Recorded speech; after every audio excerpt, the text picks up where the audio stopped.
Who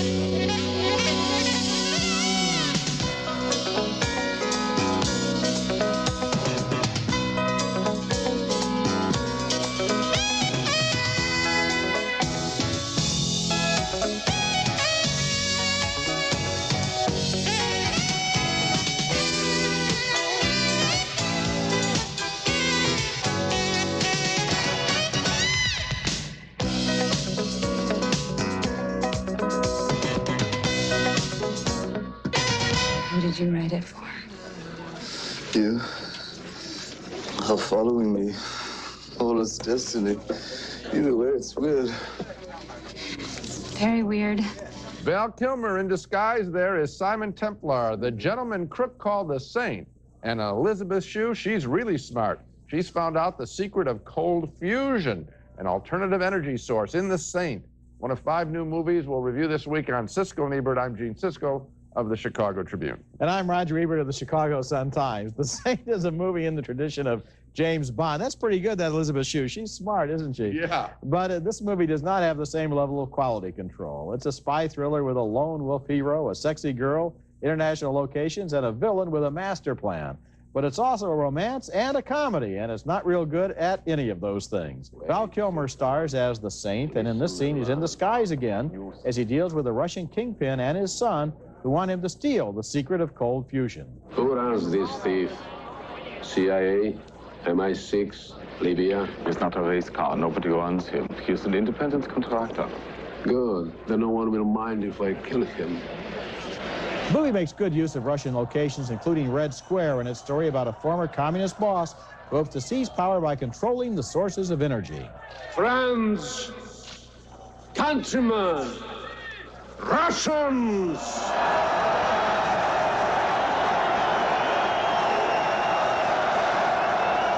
Cold fusion, which would provide an unlimited source of virtually free energy, has allegedly been achieved by an Oxford scientist, played by Elizabeth Shue. In this scene, in a different disguise, Kilmer tries to ingratiate himself with her. Who are you? Me? I'm here to do an interview with that Dr. Russell. I'm going to expose her as a fraud. You don't put any stock in this cold fusion mumbo-jumbo, do you? Actually, I do. And here at last is how Kilmer really looks as he and Shue gradually fall in love, which is not part of his master plan. I'm a thief. I want my cards back. You flew all this way because you want your cards back? Yes, I did. No. It's because you're in love. Rest my case. Who are you? No one has a clue, least of all me. So, okay, Kilmer does a convincing job of donning all those disguises, and there were some nice moments of sly humor in the film, which sometimes kids itself just as the Bond movies do, but the film really isn't very good. The plot meanders, the action scenes are less than amazing, and the villains are kind of ordinary, which is the wrong way to go. The Saint has a long history in novels, movies, and on television, but the latest chapter is not one of the best. Oh, I agree with you. And Roger Moore on TV, and it's rare that you say this, but Roger Moore in that TV show was much more interesting. I think the disguises are a big mistake. I think it turns the, it becomes the nutty Saint, if you will. You know what I mean? And Eddie Murphy was funnier. And I think it really works at cross purposes to establishing any kind of tension in the picture. And the idea that somehow his confusion about himself and his origin and the trauma that he had in private school somehow triggers these disguises, that doesn't stand up to any kind of reasoning. One more problem. Elizabeth Shue was so strong in Leaving Las Vegas. To see her now play a typical push me, pull me kind of heroine, all wrong. The character is lousy. Here's the sad thing. She makes Leaving Las Vegas for almost no money at all because she believes in the picture, and it's great, and she gets an Oscar nomination and all the rest of it.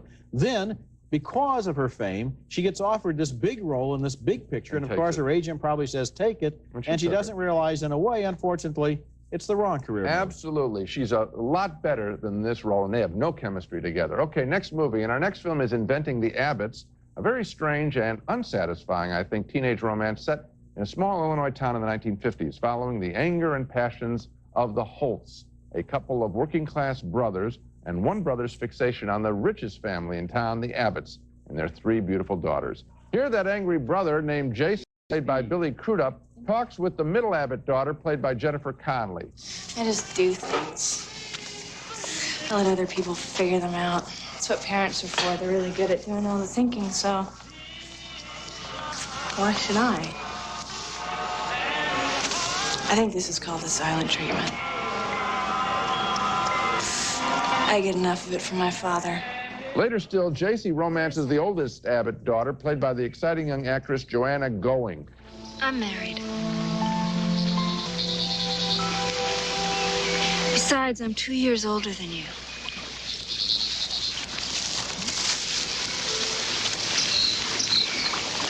Good. Then if the cops come,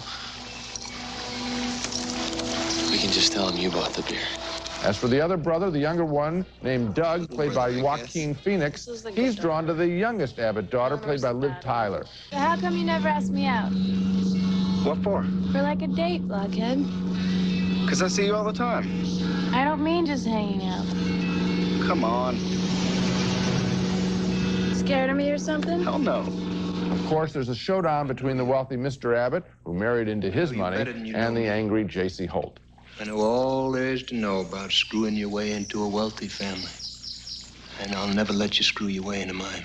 The performances are strong in Inventing the Abbotts. I like the cast, but the movie, I think, is wildly overwritten. We sit there saying, come on, this is a big soap opera. And if everybody weren't so beautiful and so angry in Inventing the Abbotts, I think its story would have a whole lot more credibility and meaning. I can't recommend the movie, only the performances. It's a very strange film. It's not only set in the 50s, but it looks like it was made in the 50s. Yeah. I mean, it has that kind of slow, lugubrious soap opera kind of intensity, and it places so much emphasis on these horrible secrets from the past and what really happened the night that the car went through the ice, and did so-and-so really have an affair? And steal the patent or something. Yeah, and then who stole the patent? That's for the sliding steel drawers. That was really exciting. And then when all of these secrets are figured out, then from Freudian methods, you can figure out what happened in the present. And come on, I mean, give us a break. Come on is the operative phrase in this movie. Okay, when we come back, Jean-Claude Van Damme and Chicago Bulls star Dennis Rodman are a double team. I hope you don't judge a person by the way they look. I hate that. Just tell me what you need. I got shit here so new, even I don't know I have it.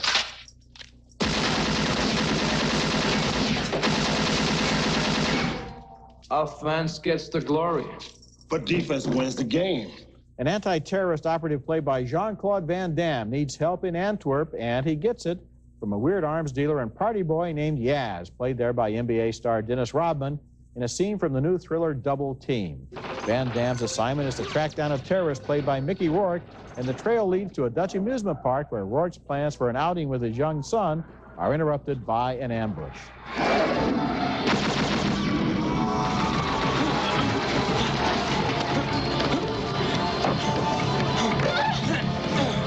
Rodman teams up with Van Damme to protect his investment, he says, and although that's a fairly flimsy plot premise for risking your life, he's soon right there in the middle of the fight against terrorism.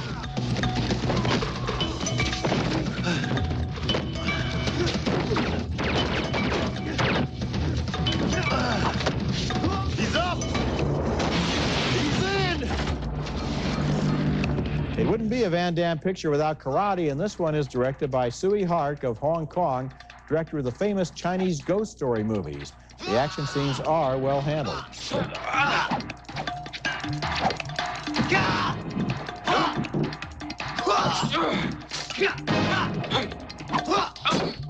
And here's the most outrageous scene in the movie as Rourke takes Van Damme's newborn son and places him in the center of the Roman Colosseum, surrounded by landmines and a prowling tiger. Lift your foot, my tall friend, and that mine will turn you into red paint.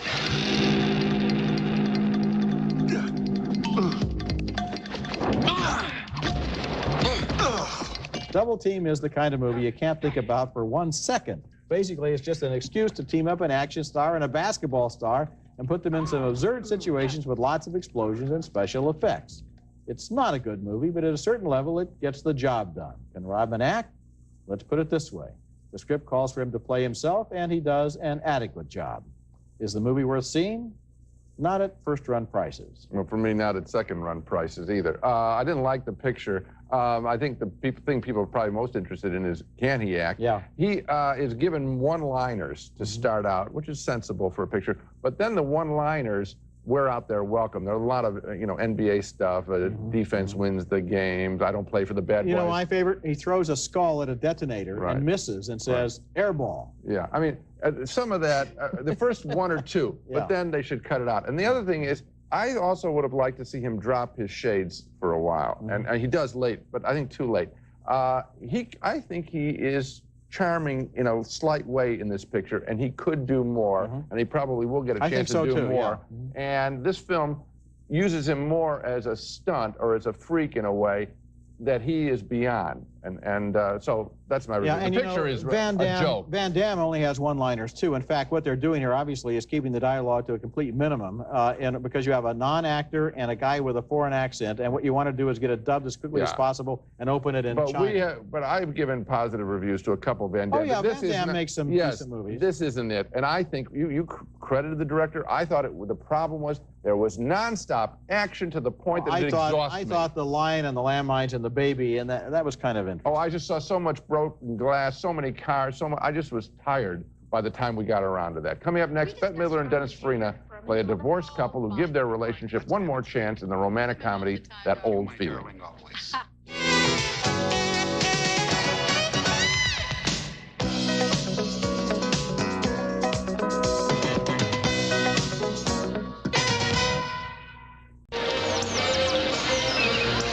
You've got more hair. I don't think so. What is it, plugs? No. A rug? No, look. Let's not do this, okay? Please. I'm just curious. Rogaine. Hair clip for men? Bette Midler seemingly hates her ex-husband Dennis Farina, but what do you know? They give it one more chance in a stupid movie called That Old Feeling that really set my teeth on edge. Director Kyle Reiner, who has fallen on as hard a time in movie making as his former comedy partner Mel Brooks, tells an absurd, overacted piece about a feuding couple that reunites even though they're both remarried since their breakup. Sutures! You had a scalp lift, you vain, arrogant pig! You picked up a few pounds. Fatty! Put me down! Put me down! Yeah. Put me down! Go ahead. Try something. We've got real. It's wrong. After they kiss, they start fighting again. I thought everything was overwritten in this film. But it does seem like the gentlemanly thing to do to at least tell her it's over after 14 years. Why?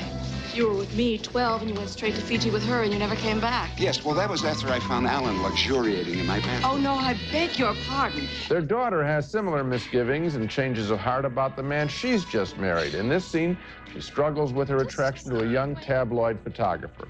Oh, for crying out loud.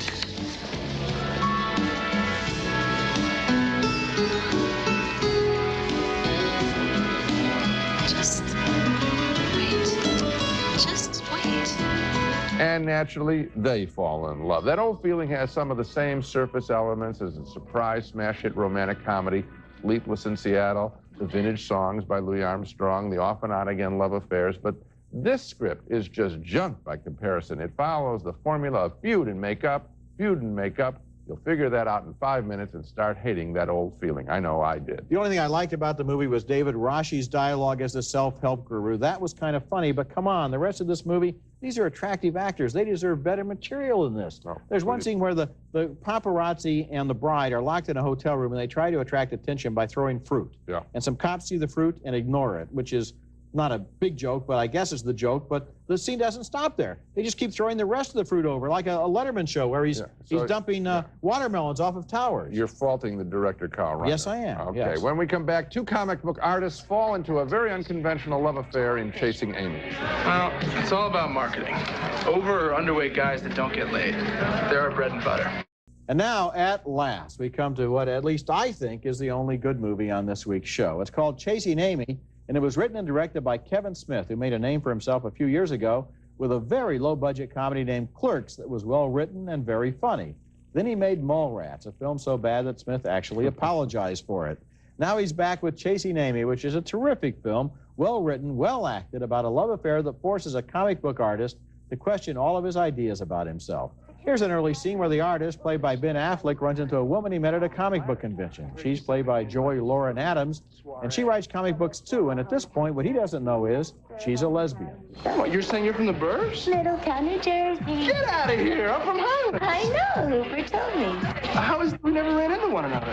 She begins to hang out with the artist and his two friends, played here by Jason Lee and Dwight Ewell. Archie and Jughead were lovers. Shut the... It's true. Archie was the bitch and Jughead was the butch. That's why Jughead wears that crown-looking hat all the time. Be the king of Queen Archie's world. More good dialogue here as the artist meets with two real-life friends who are the inspiration for his dope-addled comic book heroes. The guy on the right there is Kevin Smith, the movie's director, still playing Silent Bob, his character in Clerks and Mallrats. I'm just having a little girl trouble. Big pressing charges? I get that a lot. Finally becomes clear to Affleck that he is in love with this girl, even if she is gay, and he pours out his feelings in a heartfelt scene. I love you, and not in a friendly way, although I think we're great friends, and not in a misplaced affection, puppy dog way, although I'm sure that's what you'll call it. I love you. Very, very simple, very truly.